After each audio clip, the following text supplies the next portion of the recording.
నమస్కారం, welcome to Suman TV. నేను మీ anchor Shri. Right no నేనైతే దిల్సుఖ్ నగర్ శ్రీధర్ సీసీలో ఉన్నాను. ఎస్పెషల్లీ ఎవరైతే స్టూడెంట్స్ నాకు గవర్నమెంట్ జాబ్ రావాలి అనుకునే వాళ్ళందరి కలను ఈరోజు శ్రీధర్ సీసీ నెరవేరుస్తుంది అని చెప్పడంలో ఎలాంటి డౌట్ అయితే లేదు. అండ్ రైట్ నో అలాగే సిఏఎస్ఎఫ్లో జాబ్ క్రాక్ చేసిన స్టూడెంట్ మనతో పాటు ఉన్నారు. ఇంతకీ తన ఎక్స్పీరియన్స్ ఏ విధంగా ఉంది, ప్రిపరేషన్ మోడల్ ఎలా చేశారు, ఇవన్నీ కూడా అడిగి తెలుసుకునే ప్రయత్నం చేద్దాం. నమస్కారం అమ్మా. నమస్తే అండి. సో మీకు జాబ్ వచ్చింది. First of all hearty congratulations. So job రాగానే మీ ఫీలింగ్ ఎలా ఉంది? అందరికీ నమస్కారం. నా పేరు తేజస్వి. నేను సూర్యాపేట జిల్లా మోతే మండలం నామవరం గ్రామం నుంచి వచ్చాము. మేము మా నాన్న చనిపోయిన తర్వాత నుంచి మా మమ్మీ ఎంతో కష్టపడి మమ్మల్ని చదివించింది. నేను మా చెల్లి, మీ ముగ్గురమే, ఇంకా వేరే లోకం లేదు మాకు. ఈరోజు ఈ పొజిషన్లో ఉన్నా అంటే మా అమ్మమ్మ ఫస్ట్ మెయిన్ రీజన్. తను వాళ్ళ బిడ్డను ఎంత ప్రేమగా చూసుకుందో ఇప్పటికి కూడా మా నాన్న లేకపోయినా తను బాధ్యతగా తీసుకొని ఆమెని మా ముగ్గురిని కూడా పెంచింది. డబ్బులు లేని సిచ్యువేషన్లో కూడా మా అమ్మమ్మ ముసలి వయసులో కూడా మమ్మల్ని పెంచి ఈరోజు ఈ స్థాయికి తీసుకొచ్చిందంటే వాళ్ళే. ఇంకా ఈరోజు నేను అంటే ఎలా ఫాదర్ నాన్న హెల్త్ ప్రాబ్లం అయ్యి 2021లో చనిపోయారు. ఓకే. తనకు హార్ట్ అటాక్ వచ్చి చనిపోయారు. 2021లో నేను బీటెక్ ఫస్ట్ ఇయర్లో ఉన్నాను. బీటెక్ తర్వాత నేను గవర్నమెంట్ జాబ్ రావాలనే అనుకున్నాను. కానీ మధ్యలో ఏమైందంటే ఫైనాన్షియల్ ప్రాబ్లం వల్ల మరీ ఎత్తుకి వెళ్ళలేని స్థితిలో ఉన్నప్పుడు నేను స్టేట్ కానిస్టేబుల్ 2023లో రాశాను. అది రాసినప్పుడు నాకు ఏం ప్రిపరేషన్ లేదు. నార్మల్గా ఎలా చదువుకున్నానో అలానే చదువుకుంటూ వెళ్ళి రాశాను. మెయిన్స్ కూడా క్వాలిఫై అయ్యాను. క్వాలిఫై అయిన తర్వాత ఫైనల్ కట్ ఆఫ్లో నేను రిజెక్ట్ అవ్వడం జరిగింది. నేను ఇంత ప్రిపరేషన్ లేకపోయినా నేను ఇక్కడ వరకు చేరుకున్నాను కదా అని ప్రిపేర్ అవుదాం, కోచింగ్ సెంటర్లో జాయిన్ అవుదాం అని చెప్పేసి సీనియర్ అన్న వాళ్ళు అందరినీ సజెషన్ తీసుకొని శ్రీధర్ సీసీలో జాయిన్ అవ్వడం జరిగింది. శ్రీధర్ సీసీ తర్వాత ఎన్నో ఎక్స్ప్లెనేషన్ ఫ్యాకల్టీ ఎలా మొత్తం అంటే ఎక్స్పీరియన్స్ ఎలా ఉంది శ్రీధర్ సీసీలో మీకు? శ్రీధర్ సీసీ ఫస్ట్ రోజు నేను అమీర్పేట్ బ్రాంచ్లో జాయిన్ అయ్యాను. అమీర్పేట్ బ్రాంచ్లో జాయిన్ అయినప్పుడు కష్టంగా ఉండే. ఫిలిం నగర్లో రూమ్ తీసుకొని అక్కడ నుంచి రావడం వెళ్ళడం కొంచెం కష్టంగానే ఉండే. తర్వాత పర్లేదు అని చెప్పేసి 1-2 hours బస్ జర్నీ చేసి వెళ్ళాను, వచ్చాను. తర్వాతకి ఏమైందంటే నాకు హాస్టల్లో ఫుడ్ పడట్లేదు. అక్కడ హాస్టల్ రెంట్ 8,000-9,000 ఉంది.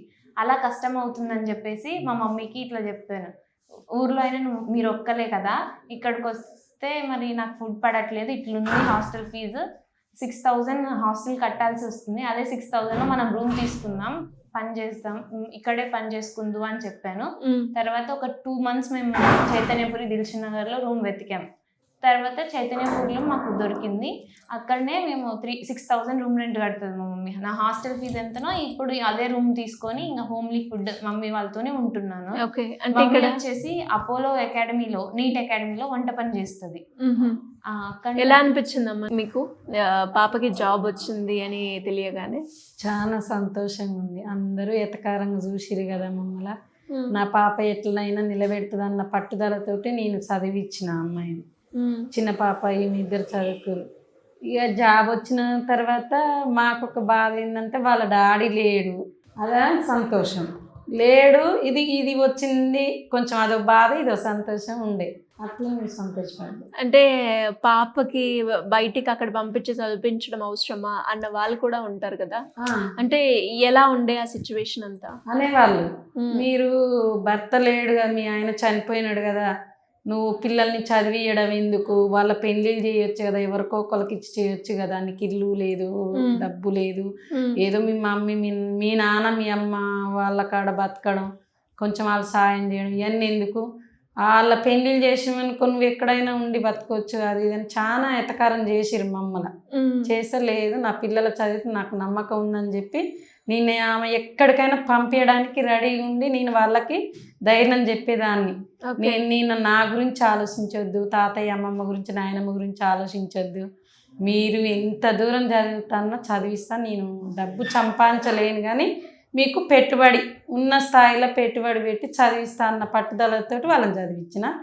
నేను మా అన్నందుకైనా నా మాట నిలబెట్టిరు, నా తమ్ముల మాట నిలబెట్టిరు, వాళ్ళ నాయనమ్మది వాళ్ళ బాబాయ్ వాళ్ళు నిలబెట్టిరు. వాళ్ళు పాప నిలబెట్టింది జాబ్ తెచ్చి. మరి ఇప్పుడు మిలిటరీలో జాబ్ వచ్చింది, అమ్మాయి అంత దూరం రాజస్థాన్లో వెళ్ళాలి, బాధగా ఉంది పంపించాలని, కానీ పంపించాలి అంతే.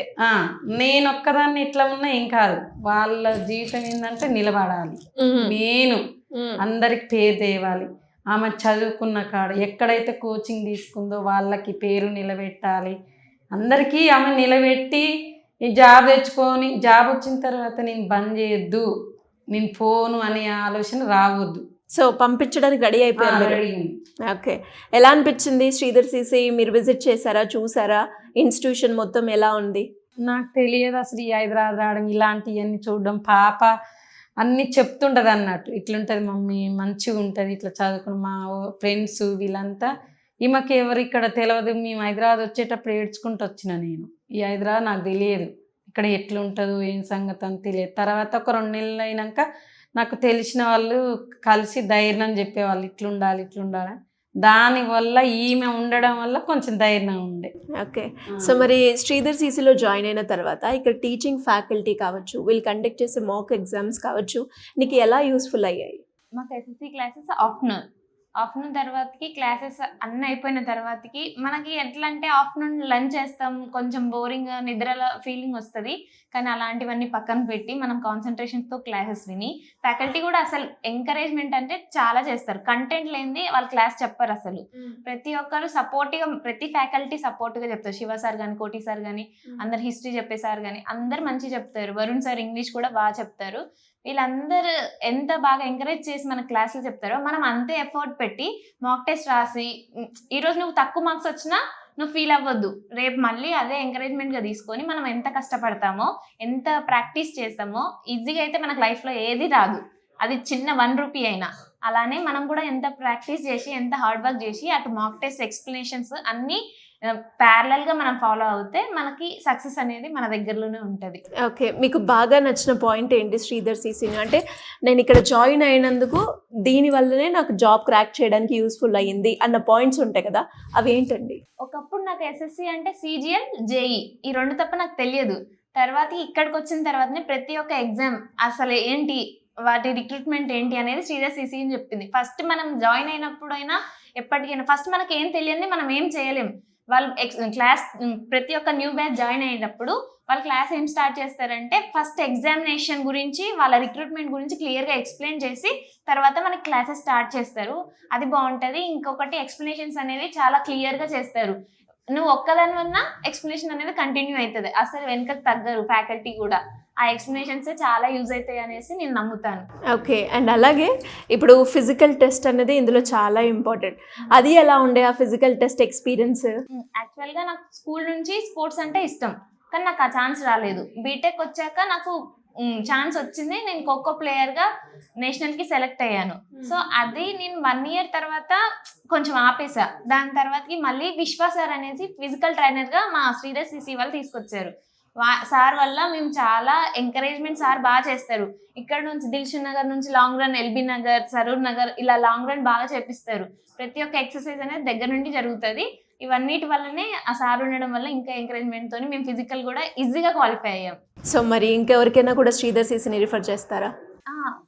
నా ఫ్యామిలీలో నా ఫ్రెండ్స్ కూడా జాయిన్ అయ్యారు. ఇప్పుడు రీసెంట్గా నా ఫ్రెండ్ తన పైనే ఉంది. శ్రీధర్ సీసీని చాలా మంది జాయిన్ అవ్వచ్చు, ఏం తెలియని నుంచి, 0 నాలెడ్జ్ నుంచి మనం CCE స్టూడెంట్ అయ్యి ఒక జాబ్తో, అది 1 ఇయర్ అయినా 2 ఇయర్ అయినా, కానీ పక్కా జాబ్తోనే మనం వెళ్తాం CCEలో జాయిన్ అయితే. ఓకే, మీకు ఎన్ని ఇయర్స్లో వచ్చింది? నేను 2024 మేలో నేను జాయిన్ అయ్యాను. May ending, May 29th join అయ్యాను. 2026 జనవరిలో నాకు SSC GDగా CSF జాబ్ వచ్చింది. ఒక ఫస్ట్ అటెంప్ట్లోనేనా? First attempt.